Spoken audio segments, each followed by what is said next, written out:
안녕하세요. 서울에 사는 대학생이에요. 시골 깡촌이라 불러도 될 만한 경상북도 작은 동네에서 그 해 유일한 서울대 합격생이 딱 한 명 나온 거 있죠. 난리가 안 날 수가 없었어요. 온 동네가 발칵 뒤집혀서 며칠 동안 잔치가 끊이지 않았고 면사무소에서는 현수막까지 떡하니 걸어서 축하해줬죠. 김정태. 이름 석자는 순식간에 동네 자랑이자 희망의 상징이 돼버렸어요. 근데 서울 생활은 드라마랑 완전 딴판이었어요. 서울. 이름만 들으면 낭만적인데 현실은 진짜 냉정하더라고요. 촌에서는 서울대생이면 어깨에 힘 좀 줄 수 있었지만 서울은 뭐 명문대생이 발에 채일 만큼 흔해 빠졌잖아요. 제일 뼈저리게 느낀 건 매달 꼬박꼬박 나가는 자취방 월세였어요. 통장에서 돈 빠져나가는 거 확인할 때마다 씁쓸한 웃음만 나왔죠. 부모님이 방세에 최소한 용돈까지 보내주시긴 했지만 그걸로는 턱도 없었거든요. 서울 와서 살아보니까 돈 들어갈 데가 한두 군데가 아니더라고요. 친구들이랑 술이라도 한잔 하려면 돈, 여자친구라도 사귀어서 데이트라도 하려면 돈, 촌놈 소리 듣기 싫어서 계절마다 옷이라도 좀 사 입으려면 돈, 심지어 최신 휴대폰이라도 손에 쥐려면 돈, 숨만 쉬어도 돈이 술술 나가는 도시. 서울 딱 석 달 살고 나서 그 현실을 아주 그냥 뼛속까지 실감해버렸죠. 결국 자존심 센 시골 신동은 씁쓸하게 현실을 인정하고 과외 전선에 뛰어들기로 마음먹었어요. 서울대 간판, 의대생 프리미엄, 촌에서 신동 소리 듣던 옛날 영광을 미천 삼아서 이거지 같은 현실에서 벗어나 보겠다고 이를 악물었죠. 근데 과외 구하는 게 생각처럼 쉽지가 않더라고요. 처음이라 설레기도 했지만 내가 제대로 가르칠 수 있을까? 하는 불안감이 발목을 딱 잡는 거예요. 김과외 앱에 프로필 엄청 열심히 올려놓고 눈 빠지게 문에 넣어봤지만 웬걸 깜깜무소식. 며칠이 지나도 답장 하나 없으니까 혹시 내 프로필이 뭐 잘못됐나? 하는 의심만 계속 꼬리를 물고 자존심은 드높았지만 워낙 낯을 가리는 성격이라 길에서 전단지 돌리는 건 상상도 못했어요. 겨우 용기 내서 전단지 몇 장 뽑아들고 학교 근처 학원가를 어슬렁거려 봤지만 왠지 모를 어색함이랑 혹시 누가 내 개인 정보 털어가면 어떡하지? 하는 쓸데없는 걱정만 앞서더라고요. 결국 전단지 한 장 제대로 못 붙여보고 그냥 돌아왔어요. 저한테도 그런 흑역사 시절이 있었어요. 지금은 웃으면서 얘기하지만 그때는 진짜 앞이 안 보일 정도로 암담했죠. 그렇다고 헐값에 과외를 할 수는 없었어요. 나름 신동 소리 듣고 자란 자존심이 그걸 그냥 못 넘어가겠더라고요. 주머니는 텅텅 비었지만 자존심 하나는 아주 그냥 꼿꼿하게 살아있었죠. 연애 사업은 뭐 완전히 폭망 상태였고요. 서울 올라온 지 벌써 몇 달이나 됐는데 여자친구는커녕 제대로 된 여자 사람 친구 하나 못 만들었으니 말 다 했죠. 밤늦게 텅 빈 자취방에 혼자 누워서 천장만 멍하니 쳐다보고 있으면 외로움이 쓰나미처럼 확 밀려왔어요. 돈도 없고 마음까지 횡 비워버리니까 여자가 얼마나 간절했겠어요. 진짜. 그러던 어느 날 드디어 그렇게 기다리던 희소식이 들려온 거예요. 대학교 친구 녀석 찬우한테 전화가 온 거죠. 찬우 녀석이 호주로 어학연수를 간다면서 연수 가는 동안 자기가 하던 과외 자리를 대신 맡아줄 수 있냐고 묻는 거예요. 뭐 망설일 게 뭐 있어요? 당장이라도 덥석 물고 싶었죠. 야, 당연히 해야지. 어디 과외인데? 나도 모르게 목소리가 흥분으로 막 들떠버렸어요. 잠원동 고1 남자애. 찬우 녀석의 무심한 대답이 그 순간에는 천상의 목소리처럼 들리더라고요. 잠원동이라니 강남 한복판이잖아요. 과외 첫날 약속 장소인 학생 집으로 가는 발걸음은 설렘 반, 돈 벌 수 있다는 기대감 반, 심장이 막 쿵쾅쿵쾅 뛰었어요. 잠원동 고급 아파트 단지, 깔끔하게 정돈된 현관문을 열고 집 안으로 딱 들어서는 순간 시골에서만 살던 촌놈은 입이 떡 벌어졌어요. 넓고 쾌적한 거실, 고급스러운 가구들, 은은하게 풍기는 고급 디퓨저 향까지. 와, 진짜 촌집이랑은 차원이 다른 세상이었죠. 과외 시작하기 전에 학생 어머님하고 인사하고 과일 먹으면서 잠깐 얘기하는 시간이 있었는데 그때 진짜 눈이 번쩍 뜨였어요. 제 눈앞에 앉아 계신 분이 뭐랄까 딱 봐도 급이 다르다 싶은 느낌 있잖아요. 화려하게 꾸민 건 아닌데 수수하면서도 감출 수 없는 아름다움이 흘러넘쳤어요. 단정하게 묶은 머리, 은은하게 미소 짓는 입술, 크고 맑은 눈망울, 딱 청순 글래머라는 말이 떠오르는 스타일이셨죠. 친절하게 웃으면서 과일 깎아내오시는 모습은 촌놈 심장을 쿵 하고 제대로 울리기에 충분했어요. 그래, 우리 찬우랑은 친하신가 봐요?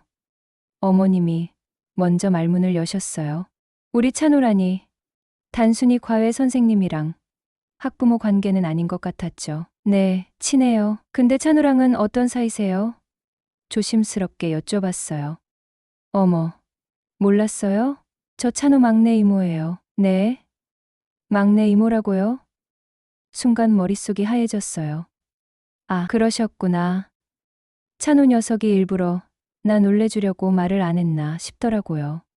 생각해보니 이런 부자 동네에서 뭘 아쉬워서 아무 연고도 없는 나를 이력서 한 장 없이 덜컥 과외 선생으로 써주겠어요. 그제야 모든 상황이 딱 맞아 떨어지는 느낌이었죠. 제가 먼저 찬우한테 부탁했어요. 괜찮은 사람으로 소개해달라고. 그랬더니 제일 먼저 정태 씨 얘기를 하더라고요. 때 묻지 않고 순수한 청년이라고. 어머님은 저를 위아래로 쓱 훑어보시더니 촌스러운 모습이 웃기셨는지 살짝 웃으시는 거예요. 제 이름은 윤지혜예요. 준석이 엄마이고 올해 40이에요. 앞으로 잘 지내봐요. 40살이라고요. 나이를 듣고 진짜 제 눈을 의심했네요. 아무리 좋게 봐줘도 30 초반으로밖에 안 보였거든요. 도대체 어떻게 관리를 하셨길래 저렇게 동안이실까? 감탄이 절로 나왔죠. 어머님은 누가 봐도 탐낼 만큼 매력적인 아주머님이셨어요.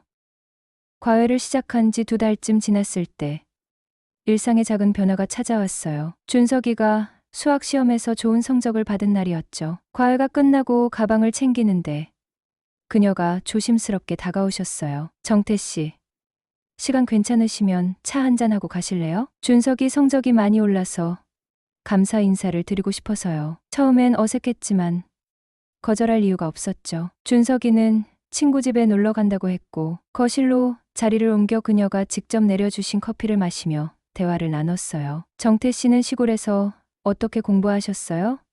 선생님이 계셨나요? 아니요. 특별한 선생님은 없었어요. 독학이 대부분이었죠. 읽을 책이 많지 않아서 읽는 책은 정말 꼼꼼히 읽었던 것 같아요. 처음에는 과외와 공부 이야기로 시작했지만 어느새 대화는 각자의 어린 시절, 꿈, 그리고 일상의 소소한 즐거움으로 흘러갔어요. 그녀는 대학 시절 미술을 전공했다가 결혼 후 중단했다는 이야기를 해주셨고 저는 의대생의 바쁜 일상과 고향에 대한 그리움을 나눴죠. 시간이 어떻게 흘렀는지 모르게 벌써 저녁이 되어 있었어요. 정태 씨, 이야기가 너무 즐거워서 시간 가는 줄 몰랐네요. 혹시 이번 주말에 시간 괜찮으세요? 동네에 괜찮은 전시회가 있거든요. 심장이 갑자기 빨라졌어요. 전시회요? 네. 제가 좋아하는 작가 전시인데 혼자 가기는 좀 그렇고 준석이는 별로 관심이 없어서요. 정태 씨가 시간 되시면 같이 가면 좋을 것 같아서요. 고민할 필요도 없었어요. 네. 좋아요. 시간 괜찮습니다. 그렇게 첫 사적인 만남이 시작되었어요. 주말에 만난 그녀는 과외 시간에 보던 모습과는 달랐어요. 단정했던 머리를 살짝 풀어내리고 캐주얼한 원피스에 가벼운 재킷을 걸치신 모습이 더 편안해 보였죠. 전시회를 둘러보며 그림에 대해 설명해 주시는 모습에서 열정이 느껴졌어요. 저도 한때는 이런 그림을 그리고 싶었어요. 정말요? 다시 시작해 보시면 어떨까요? 제가 조심스럽게 제안했어요. 그녀는 잠시 생각에 잠기더니 미소 지으셨어요. 그러고 싶긴 한데 시간이 없네요. 하지만 덕분에 오랜만에 작품을 보니 영감이 새롭게 떠오르는 것 같아요. 전시회 후에는 근처 카페에서 차를 마시며 이야기를 이어갔죠. 처음에는 조심스러웠지만 대화가 진행될수록 서로에 대해 더 많이 알게 되었죠. 정태 씨는 참 대단한 것 같아요. 헤어질 시간이 되어 집 앞까지 바래다 드렸는데 그녀가 문득 물으셨어요. 정태 씨, 다음 주에 시간 괜찮으세요? 준석이가 친구네 캠핑에 따라가는데 저 혼자 있을 것 같아서 혹시 한강에서 자전거 타면 어떨까요? 그렇게 두 번째 만남이 이어졌고 그 후로도 우리는 종종 사적으로 만나기 시작했어요. 때로는 한강에서 자전거를 타고 때로는 북촌의 조용한 찻집에서 시간을 보냈죠. 그녀는 저에게 서울의 숨겨진 명소들을 소개해 주셨고 저는 시골의 재미있는 이야기들을 들려드렸어요. 한 번은 비가 갑자기 쏟아져 근처 영화관으로 뛰어들었는데 마침 상영 중이던 영화를 즉흥적으로 보게 되었어요. 로맨틱 코미디였는데 어색할 줄 알았지만 의외로 편안했죠. 그날 밤 집으로 돌아가는 버스 안에서 문자가 왔어요. 오늘 정말 즐거웠어요. 오랜만에 편하게 웃었네요. 가슴이 따뜻해지는 기분이었어요. 어느 주말 그녀에게 갑자기 연락이 왔더군요. 정태 씨, 급한 부탁이 있는데 준석이가 갑자기 아파서 병원에 왔어요. 근데 제가 신분증을 집에 두고 왔어요. 혹시 시간 되세요? 망설임 없이 달려갔죠. 병원에서 만난 그녀는 지쳐 보였어요. 준석이는 맹장염 초기 증상으로 약물 치료 중이었죠. 서류를 전달하고 병원 카페테리아에서 커피를 사드렸어요. 정말 고마워요. 정태 씨, 급하게 연락해서 미안해요. 괜찮아요. 도울 수 있어서 다행이에요. 제가 더 필요한 거 있으세요?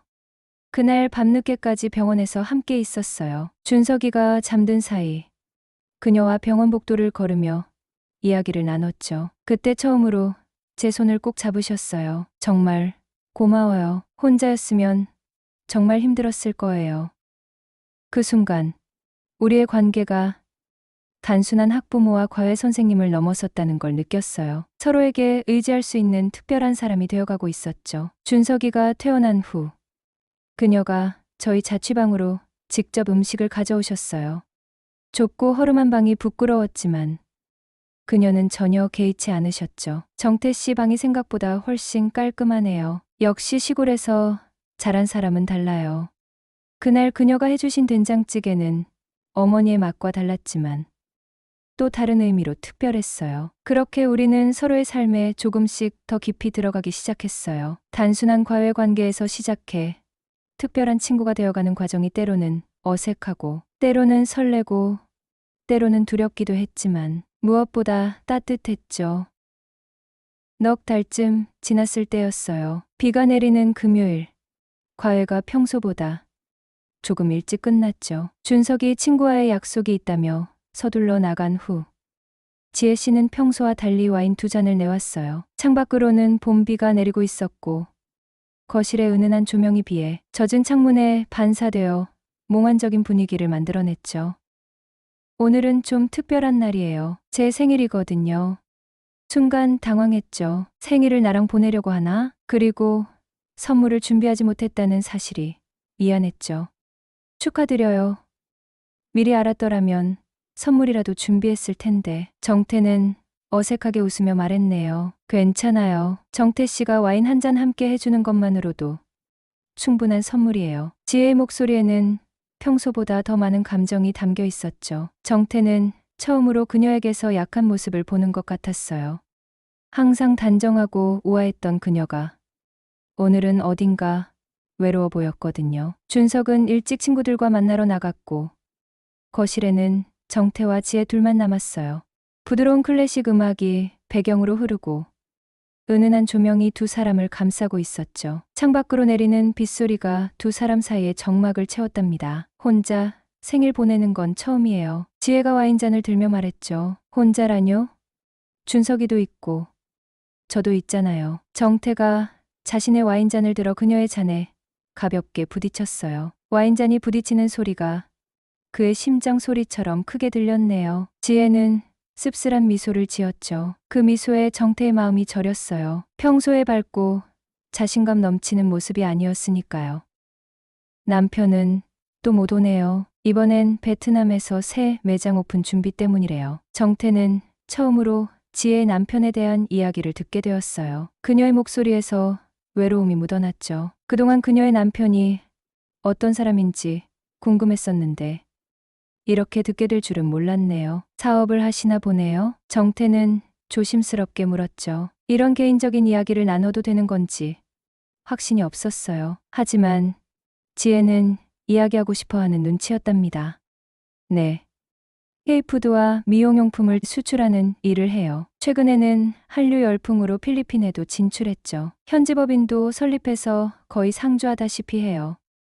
정태는 마음 한편에서 불편함을 느꼈어요. 부자 남편, 좋은 집, 완벽한 외모를 가진 이 여자의 삶이 부러우면서도 그녀의 눈에서 슬픔이 감지되었기 때문이었죠.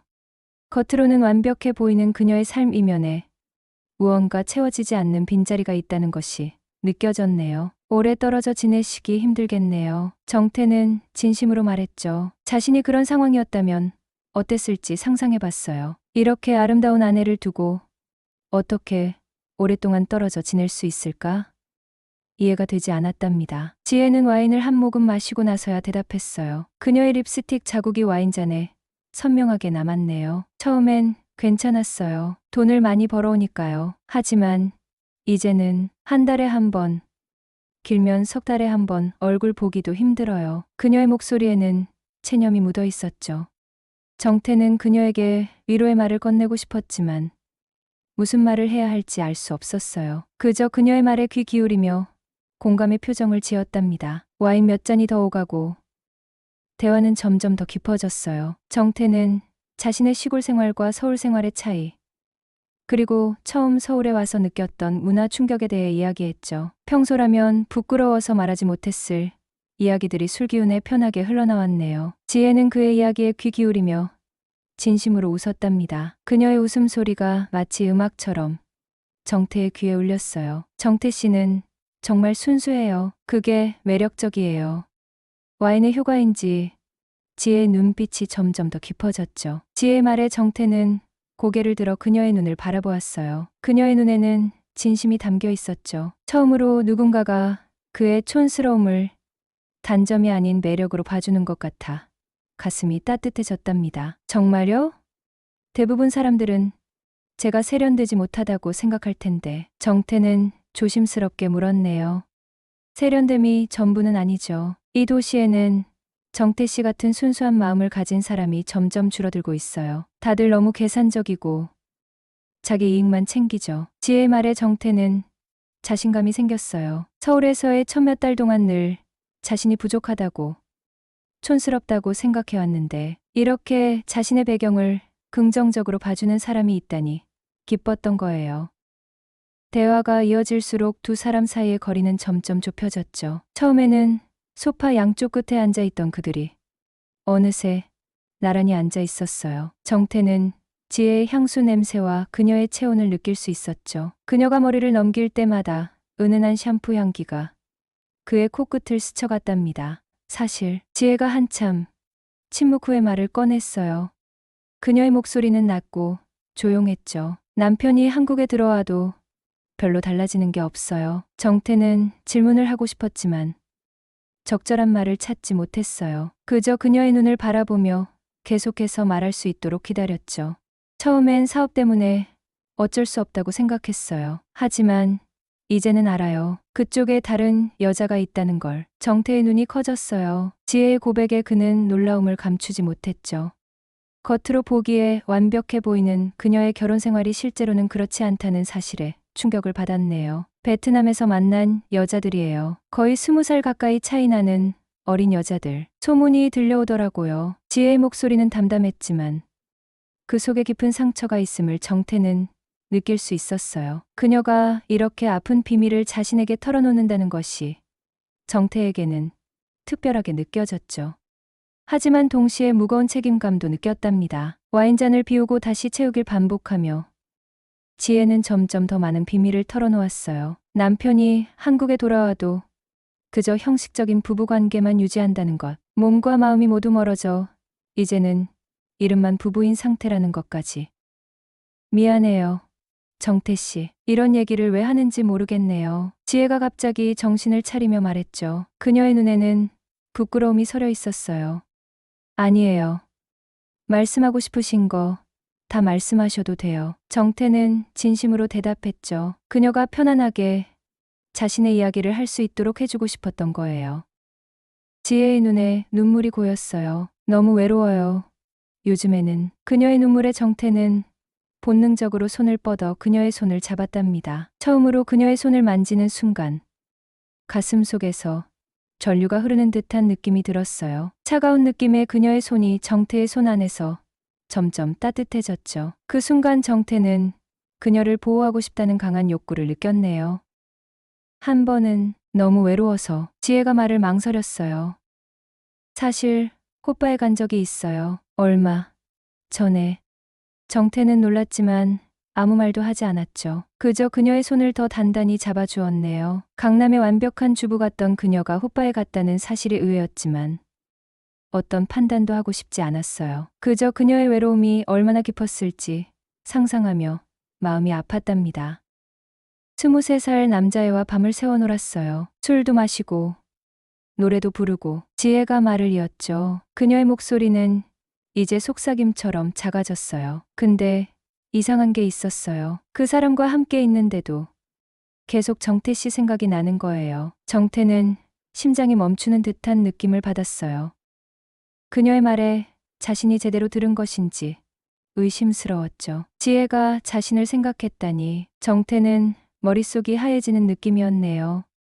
두 사람의 시선이 마주쳤어요. 공기 중에 무언가가 폭발하기 직전처럼 팽팽한 긴장감이 감돌았죠. 시간이 멈춘 것 같았어요. 밖에서는 비가 창문을 두드리고 클래식 음악은 조용히 흐르고 있었지만 정태의 귀에는 자신의 심장 소리만 들렸답니다.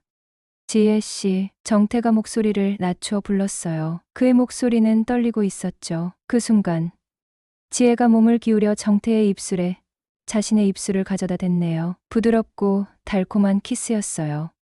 와인향이 섞인 그녀의 숨결이 정태의 얼굴을 어루만졌죠. 잠시 놀란 정태였지만 곧 그는 지혜의 허리를 감싸 안았어요. 생애 첫 키스였죠.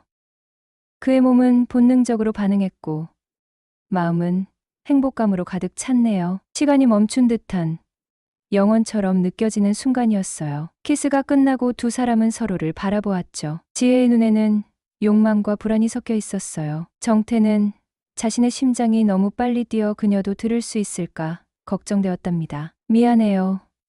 지혜가 먼저 입을 열었어요. 이러면 안 되는데 그냥 생일 선물이라고 생각해줘요. 그녀를 향한 동경.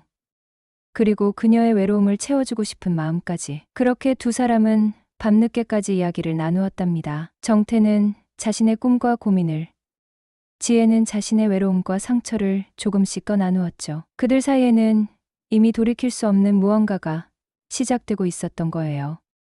정태는 그날 밤 지혜의 모든 것이 아름답다고 느꼈네요. 그녀의 웃음소리, 생각에 잠길 때, 살짝 찡그리는 미간, 와인잔을 들 때, 우아하게 움직이는 손가락까지. 그는 지혜의 모든 순간을 기억하고 싶었답니다. 시계가 새벽 1시를 가리킬 때, 정태는 마지막 지하철을 놓쳤다는 사실을 깨달았어요. 어쩐지 그는 이 순간이 끝나는 것이 아쉬웠죠. 지혜와 함께하는 시간이 이렇게 빨리 지나갔다는 것이 믿기지 않았네요. 택시 불러드릴게요. 지혜가 말했죠. 그녀의 목소리에도 아쉬움이 묻어 있었어요. 정태가 집을 나서려 할 때 지혜가 그의 팔을 잡았네요. 그 순간 정태는 다시 한번 지혜의 체온을 느꼈어요. 그녀의 손길이 그의 팔에 닿아 있는 그 짧은 순간조차 소중하게 느껴졌답니다. 다음 과외는 평소와 같이 화요일이죠? 네. 그렇죠. 그때 봐요. 정태 씨. 지혜의 목소리에는 새로운 기대감이 담겨 있었어요. 그들 사이에 뭔가가 변했다는 것을 두 사람 모두 알고 있었던 거죠. 택시를 타고 가는 길. 정태의 마음은 혼란스러웠어요. 그는 지혜에게 강하게 끌렸지만 이것이 옳은 일인지에 대한 의문이 들었죠. 그녀는 결혼한 여자였고 그가 가르치는 학생의 어머니였으니까요. 하지만 그의 심장은 이미 그녀에게 빼앗긴 듯 했답니다. 창밖으로 보이는 서울의 야경이 그의 눈에 들어왔어요. 불과 몇 시간 전까지만 해도 그는 지혜의 집에서 그녀와 함께 있었다는 사실이 꿈만 같았죠. 이것이 단순한 호감을 넘어 깊은 사랑이 시작되는 것인지도 모른다는 생각에 그는 가슴이 떨렸답니다. 자취방으로 돌아온 정태는 좁은 침대에 누워 천장을 바라보았어요. 오늘 일어난 일들이 마치 영화의 한 장면처럼 머릿속에서 계속 재생되었죠. 그는 생애 처음으로 누군가에게 이렇게 깊은 감정을 느꼈네요. 이것이 사랑일까? 그는 스스로에게 물었죠. 그리고 다음 만남까지 시간을 어떻게 보내야 할지 고민했답니다. 지혜의 마음은 이미 혼란의 소용돌이에 빠져 있었어요. 그날 밤 정태와의 키스 후 그녀는 자신이 무슨 짓을 한 건지 깊은 후회와 동시에 이상한 해방감을 느꼈죠. 준석의 과외 선생님과 이런 관계를 맺는 것이 얼마나 위험한 일인지 잘 알고 있었지만요. 하지만 그녀의 가슴은 오랜만에 뛰고 있었답니다. 침대에 누워 천장을 바라보며 지혜는 최근 몇 년간의 자신의 삶을 돌아보았어요. 화려한 강남의 아파트, 해외 사업으로 성공한 남편, 공부 잘하는 아들. 겉으로 보기에는 완벽한 삶이었죠. 하지만 그 안은 텅 비어 있었어요. 남편과의 대화는 점점 줄어들었고 서로에 대한 관심도 사라진 지 오래였죠. 준석이 고등학교에 입학한 후로는 아들과의 대화도 예전 같지 않았네요. 그녀는 점점 더 고립되어 갔던 거예요. 그런 그녀의 삶에 정태는 갑작스럽게 나타났죠. 처음에는 그저 찬우가 소개해준 과외 선생님일 뿐이었어요. 하지만 그의 순수함과 따뜻함이 점점 그녀의 마음을 두드렸네요. 잡티 하나 없는 깨끗한 얼굴, 부끄러움에 빨개지는 볼, 그리고 무엇보다 그가 자신을 바라볼 때의 그 진실된 눈빛이 그녀를 사로잡았답니다. 내가 미쳤나 봐. 지혜는 생각했죠. 그 아이는 내 아들 과외 선생님이야. 나보다 20살이나 어린. 하지만 마음은 이미 그를 향해 달려가고 있었어요. 오랜만에 느끼는 설렘. 그리고 누군가에게 소중히 여겨지는 느낌이 그녀를 행복하게 했죠. 하지만 동시에 그녀는 불안했어요. 이 관계가 어디로 향할지. 그리고 이것이 옳은 일인지에 대한 의문이 그녀를 괴롭혔답니다. 다음 과외 날, 두 사람은 평소와 같은 척 행동했어요. 하지만 가끔 지혜와 눈이 마주칠 때면 그의 가슴은 두근거렸고 볼이 붉어졌네요. 지혜도 마찬가지였어요. 그녀는 평소보다 더 자주 준석의 방에 들어가 간식을 가져다 주었고 그때마다 정태와의 짧은 눈 맞춤을 즐겼답니다. 그날 과외가 끝나고 준석이 방에 들어간 후 두 사람은 다시 거실에서 마주 앉았어요. 이전과 달리 공기 중에는 팽팽한 긴장감이 흘렀죠. 지난번 일. 정태가 조심스럽게 입을 열었네요. 미안해요. 내가 실수했어요. 지혜가 그의 말을 가로막았죠. 그녀의 목소리는 단호했지만 눈빛은 흔들리고 있었어요. 실수였나요? 정태의 목소리에는 상처받은 기색이 역력했죠. 지혜는 한참 동안 침묵했어요. 그녀의 머릿속에서는 맞아, 실수였어라고 말해야 한다는 이성과 아니야, 내 진심이었어라고 말하고 싶은 감정이 충돌하고 있었던 거예요. 그녀는 눈을 들어 정태를 바라보았죠. 그의 깊은 눈동자에는 진심이 담겨 있었어요. 그녀는 그 순간 자신의 마음을 속일 수 없다는 것을 깨달았답니다. 아니에요. 실수가 아니었어요. 그녀의 작은 목소리에 정태의 얼굴이 밝아졌어요. 그는 조심스럽게 손을 뻗어 지혜의 손을 잡았죠. 그녀의 손은 차가웠지만 점점 그의 손 안에서 따뜻해졌네요. 나도 같은 마음이에요. 그렇게 두 사람의 위험한 관계는 시작되었어요. 그들은 준석의 과외가 끝난 후 함께 시간을 보내기 시작했죠. 때로는 한강변을 산책하고 때로는 조용한 카페에서 이야기를 나누었답니다. 지혜는 자신이 20대 시절로 돌아간 듯한 설렘을 느꼈고 정태는 처음으로 누군가에게 깊은 애정을 느끼는 경험을 했어요. 하지만 그들의 만남은 항상 비밀스러워야 했죠. 강남이라는 좁은 세계에서 지혜는 많은 사람들에게 알려진 인물이었어요. 어디를 가든 아는 사람을 만날 위험이 있었으니까요. 그래서 그들은 주로 멀리 떨어진 곳에서 만났고 항상 주변을 살피며 조심했답니다. 정태에게 이런 비밀스러운 관계는 때때로 괴로웠어요. 그는 지혜와 함께 있을 때 행복했지만 동시에 죄책감도 느꼈죠. 그녀는 결혼한 여자였고 그가 가르치는 학생의 어머니였으니까요. 이런 관계가 옳은 것인지에 대한 의문이 계속해서 그를 괴롭혔네요. 6월의 어느 밤, 두 사람은 한강변에 앉아 별을 바라보고 있었어요. 밤바람이 선선하게 불어오고 멀리서 들려오는 버스커의 기타 소리가 로맨틱한 분위기를 만들어냈죠. 행복해요? 정태가 물었네요. 지혜는 그의 어깨에 머리를 기대며 미소 지었죠. 네, 행복해요. 오랜만에 느끼는 감정이에요. 하지만 이런 관계가 맞는 걸까요? 정태의 목소리에는 불안이 묻어 있었죠. 지혜는 한참 동안 말이 없었어요. 그녀도 이 질문에 대한 답을 찾고 있었던 거예요. 모르겠어요. 하지만 이렇게 당신과 함께 있을 때만 살아있다는 느낌이 들어요. 정태는 그녀의 말에 가슴이 따뜻해졌어요. 그는 지혜를 더 가까이 끌어안았죠. 그녀의 향기가 그의 코를 자극했네요. 이 순간이 영원했으면 좋겠다고 그는 생각했답니다. 하지만 그의 마음속에는 여전히 불안이 남아 있었죠. 이 관계가 언젠가는 들통날 것이라는 예감이 그를 떠나지 않았답니다.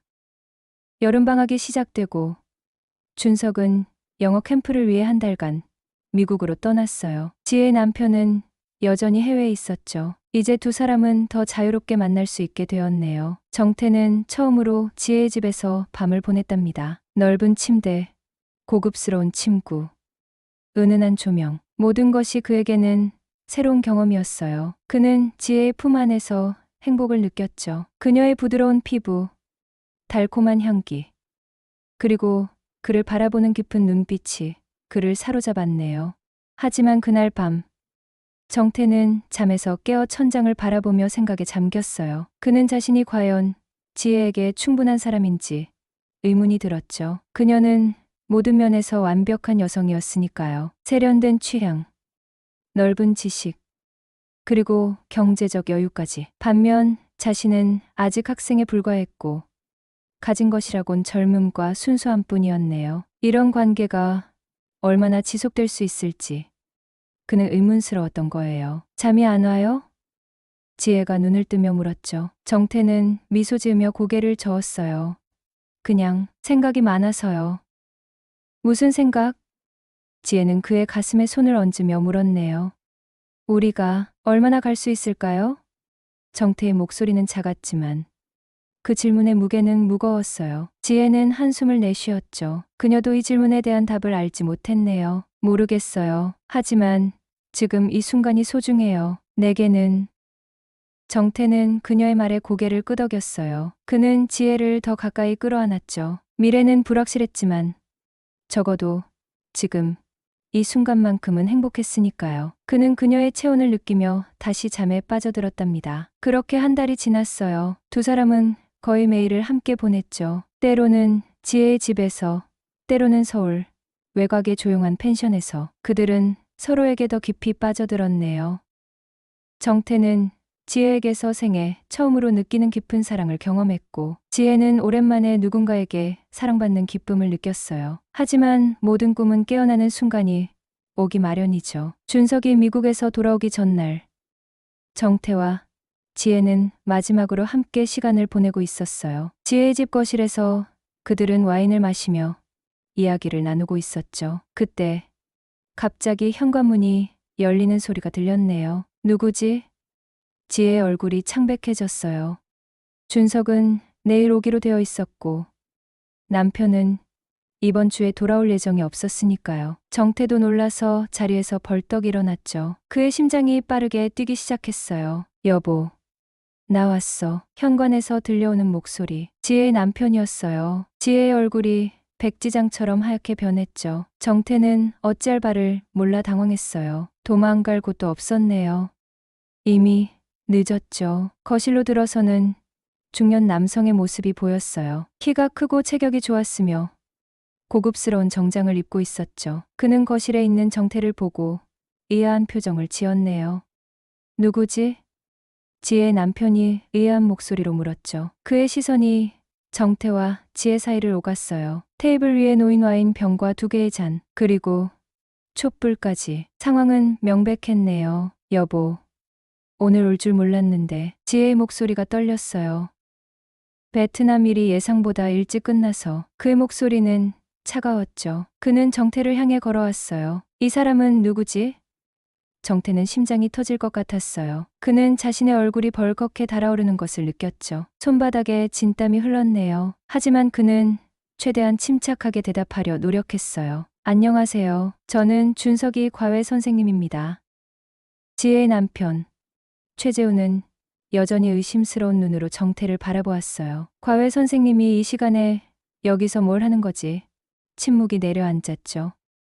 정태는 무슨 말을 해야 할지 알 수 없었어요. 지혜도 당황한 듯 아무 말도 하지 못했네요. 내일 준석이가 미국에서 돌아와서 과외 일정을 조율하고 있었어요. 지혜가 간신히 말을 이었죠. 재우는 의심스러운 눈빛으로 두 사람을 번갈아 바라보았어요. 그의 눈에는 분노가 점점 커지고 있었죠. 정태는 최대한 태연한 척하려 했지만 가슴은 마구 뛰고 있었답니다. 그래? 그럼 와인은 왜 마시는 거지?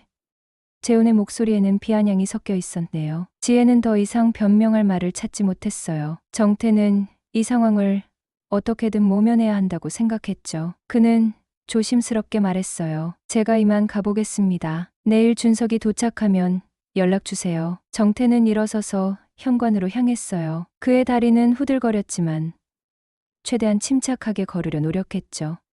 그때 재훈이 그의 앞을 막아섰네요. 잠깐. 재훈의 눈이 차갑게 빛났어요. 정말 과외 선생님이야? 정태는 가슴이 철렁 내려앉는 느낌이었어요. 그는 재훈의 눈을 똑바로 보려 했지만 그 날카로운 시선 앞에서 자신도 모르게 눈을 피했답니다. 네, 서울대 의대생입니다. 찬우랑 친구예요. 아, 그렇군요. 이만 가보세요. 재훈이 마침내 길을 비켜주었어요. 하지만 그의 표정에는 뭔가 불길한 기운이 감돌았죠.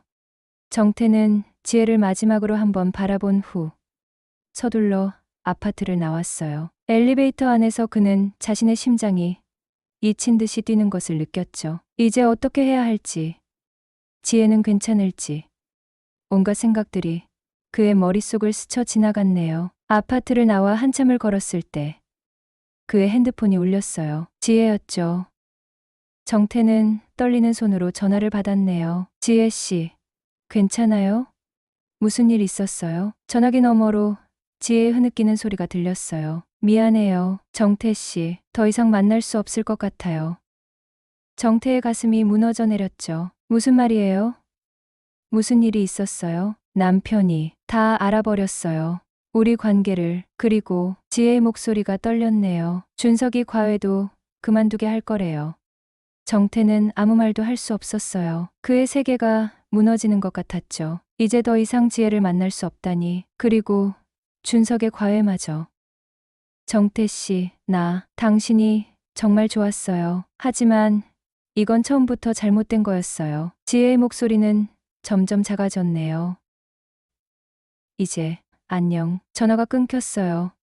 정태는 한동안 그 자리에 서서 움직일 수 없었죠. 밤바람이 차갑게 그의 뺨을 스쳐 지나갔네요. 그는 길가에 앉아 얼굴을 손으로 감쌌어요. 눈물이 그의 손가락 사이로 흘러내렸답니다. 그날 이후 정태는 지혜에게 수없이 연락을 시도했어요. 문자, 전화, 심지어 이메일까지. 하지만 모든 시도는 무의로 돌아갔죠. 그녀의 전화번호는 더 이상 연결되지 않았고 메시지도 읽지 않았어요. 마치 그녀가 이 세상에서 사라진 것 같았네요. 시간이 지나도 정태는 지혜를 잊을 수 없었어요. 매일 밤 그는 그녀와 함께했던 시간들을 떠올리며 잠들곤 했죠. 그녀의 미소, 그녀의 향기, 그녀의 목소리, 모든 것이 선명하게 기억났네요. 대학에서의 생활도 엉망이 되었어요. 수업에 집중할 수 없었고 시험 성적도 떨어졌죠. 친구들은 정태의 변화를 눈치채고 걱정했지만 그는 아무에게도 이야기하지 않았네요. 이런 관계를 누구에게 말할 수 있을까요? 다들 그를 비난할 것이 뻔했죠. 가을이 깊어갈 무렵 정태는 우연히 찬우를 만났어요. 찬우는 호주에서 돌아온 후 정태와 이모가 연락이 끊겼다는 사실을 이제야 알았다고 했네요. 그리고 이모인 지혜가 남편과 함께 미국으로 이주했다는 소식을 전했죠. 뭐, 미국으로? 정태는 놀라서 물었네요. 응. 삼촌이 미국 지사로 발령받았대. 준석이도 거기서 학교 다닌대. 찬우는 담담하게 말했죠. 근데 넌 왜 그렇게 놀라는 거야? 정태는 마음을 진정시키려 노력했어요. 아니, 그냥 갑자기 과외가 끝나서 놀랐을 뿐이야. 찬우는 의아한 표정을 지었지만 더 이상 묻지 않았어요. 대신 그는 새 과외 자리를 소개해주겠다고 했죠. 하지만 정태의 귀에는 들어오지 않았어요. 그의 마음은 이미 지혜가 있는 먼 미국으로 날아가고 있었답니다. 시간이 흘러 정태는 의대 졸업을 앞두고 있었어요. 준석과의 우연한 만남 이후 그는 지혜에 대한 소식을 더 듣지 못했네요. 가끔 보냈던 이메일에도 답장은 오지 않았고, 그렇게 그녀는 정태의 기억 속으로 점점 멀어져 갔어요. 어느 비 오는 가을날, 정태는 병원 실습을 마치고 집으로 향하던 중이었죠. 우산을 쓰고 걷던 그는 맞은편에서 다가오는 익숙한 실루엣에 발걸음을 멈췄네요. 빗물이 튀는 거리 한복판에서 그는 숨을 쉴 수 없을 만큼 놀라움에 사로잡혔어요. 지혜였죠. 5년 만의 재회였어요. 그녀는 예전보다 더 성숙해 보였지만 여전히 아름다웠답니다. 검은 코트를 입고 있었고 긴 머리는 어깨에 살짝 젖어 있었네요. 지혜도 정태를 발견하고는 그 자리에 우뚝 섰어요. 두 사람은 한동안 아무 말 없이 서로를 바라보기만 했죠. 주변의 사람들이 분주히 오가는 가운데 그들에게는 시간이 멈춘 것 같았답니다. 정태가 먼저 입을 열었어요. 지혜 씨. 지혜는 살짝 미소 지었죠. 그 미소는 정태에게 5년 전의 모든 기억을 한꺼번에 불러일으켰네요. 정태 씨, 오랜만이에요. 한국에 언제 돌아오셨어요? 정태는 떨리는 목소리로 물었네요. 한 달 전이요. 지혜의 눈에서는 무언가 말하고 싶은 듯한 빛이 맴돌았어요. 이제 혼자예요. 정태는 가슴이 빠르게 뛰는 것을 느꼈죠. 혼자라는 말의 의미를 그는 직감적으로 이해했답니다. 시간 되시면 차라도 한잔 하실래요?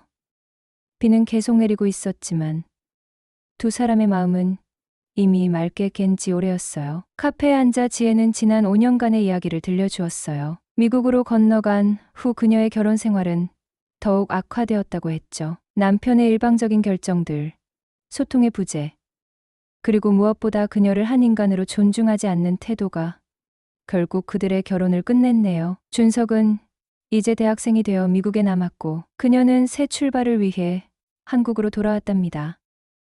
그동안 정태 씨는 어땠어요? 지혜가 조심스럽게 물었네요. 정태는 잠시 생각에 잠겼어요. 5년이라는 시간 동안 그는 의사가 되기 위한 길을 묵묵히 걸어왔죠. 몇 번의 연애도 있었지만 진심을 다해 사랑한 적은 없었어요. 그의 마음 한구석에는 항상 지혜가 있었기 때문이었답니다. 저는 잘 지냈어요. 곧 의사가 됩니다. 정태는 미소 지었죠. 하지만 솔직히 말하면 지혜 씨를 한 번도 잊은 적 없어요. 지혜의 눈에 눈물이 고였어요. 저도 정태 씨를 잊을 수 없었어요. 당신이 보낸 이메일들 모두 읽었어요. 답장을 못해서 미안해요. 카페의 창밖으로 비가 더 세차게 내리기 시작했어요. 하지만 그들의 대화는 계속되었죠. 오랜 시간 서로의 이야기를 나누며 두 사람은 5년의 간극을 조금씩 메워갔답니다. 밤이 깊어질 때까지 그들은 이야기했네요. 비는 그쳤고 정태는 지혜를 그녀의 새 아파트까지 데려다 주었어요. 현관 앞에서 지혜는 망설이다가 말했죠. 들어올래요? 그날 밤 5년 전에 중단되었던 그들의 이야기가 다시 시작되었어요. 서로를 바라보는 눈빛, 닿는 손길, 그리고 나누는 입맞춤까지 모든 것이 전혀 어색하지 않았네요. 마치 시간이 흐르지 않은 것처럼 그들은 서로에게 완벽하게 맞아떨어졌답니다. 정태는 지혜의 품 안에서 다시 한번 행복을 느꼈어요. 이번에는 죄책감도 불안함도 없었죠. 오직 순수한 사랑만이 그들 사이에 존재했네요. 봄이 찾아왔을 때 정태와 지혜는 이미 공식적인 연인 관계가 되어 있었어요. 그들은 더 이상 세상의 시선을 두려워하지 않았죠. 나이 차이가 있든 과거가 어땠든 중요한 것은 오직 그들의 사랑뿐이었네요. 정태는 의사 면허를 취득하고 병원에서 일하기 시작했어요. 지혜는 번역 일을 하며 독립적인 생활을 이어갔죠. 두 사람은 자주 만나 시간을 보냈고 서로의 삶에 깊이 스며들었답니다. 여름이 되자 정태는 지혜에게 청혼했어요. 한강이 내려다 보이는 레스토랑에서 그는 준비해온 반지를 꺼내며 물었죠. 지혜 씨, 저와 함께 해 주실래요? 이번에는 진짜로, 영원히. 지혜의 눈에서는 행복의 눈물이 흘러내렸어요. 그녀는 망설임 없이 고개를 끄덕였죠. 네, 정태 씨, 이번에는 정말로 끝까지 함께 할게요. 준석은 어머니의 재혼 소식을 듣고 처음에는 놀랐지만 정태가 자신의 옛 과외 선생님이라는 사실에 오히려 반가워했네요. 그는 방학을 맞아 한국에 돌아와 두 사람의 결혼식에 참석했답니다. 결혼식 날, 정태는 제단 앞에 서서 지혜를 기다렸어요. 그녀가 하얀 드레스를 입고 나타났을 때 그의 눈에는 눈물이 고였죠. 5년 전, 그가 처음 잠원동 아파트의 문을 두드렸을 때는 상상도 못했던 결말이었네요. 지금 이 순간이 꿈만 같아요. 정태가 지혜에게 작은 목소리로 말했죠. 꿈이 아니에요. 정태 씨, 우리의 현실이에요. 그렇게 그들은 새로운 시작을 맞이했어요. 나이 차이, 과거의 상처, 그리고 세상의 편견을 뛰어넘어 그들은 진정한 사랑을 찾았죠. 때로는 사랑이 가장 예상치 못한 순간에 가장 예상치 못한 사람에게서 찾아온다는 것을 그들은 몸소 증명했네요. 정태와 지혜의 이야기는 이제 막 시작되었어요.